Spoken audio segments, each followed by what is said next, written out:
Hello everyone, I'm Navya Bharati, speech and language pathologist and psychologist. Who needs speech therapy? One of the conditions, hearing impairment conditions.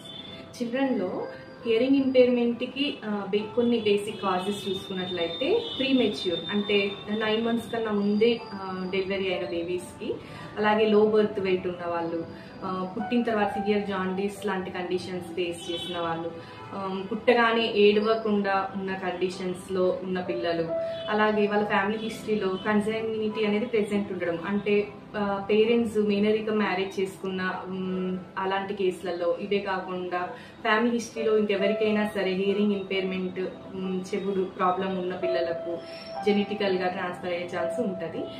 ఇవే కాకుండా conceiving period లో mother కి ఏమైనా severe health issues ఉన్నా సరే వాటి వల్ల కూడా పిల్లల్లో హియరింగ్ ఇంపైర్మెంట్ వచ్చే ఛాన్స్ ఎక్కువ ఉంటుంది.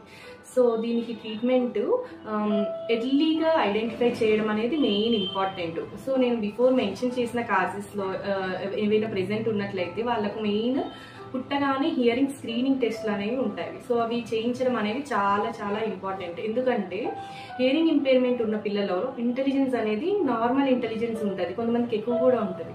సో జస్ట్ ఈ వినికిడి లోపం వల్ల వాళ్ళు మాట్లాడలేకపోవడము, దానివల్ల వాళ్ళు ఎక్కువ అచీవ్ చేయలేకపోవడం అనే బ్యారియర్స్ ఉంటాయి. కాబట్టి దాన్ని అధిగమించడానికి ఇవేమైనా బేసిక్ ఇలాంటివి ఉన్నప్పుడు వాళ్ళకు పుట్టిన తర్వాత ఇమీడియట్ గా బేసిక్ స్క్రీనింగ్ టెస్ట్ చేయించడం అనేది ఇంపార్టెంట్.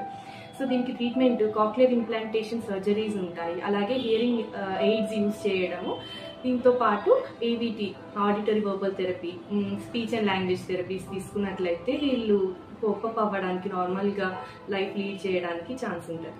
Thank you.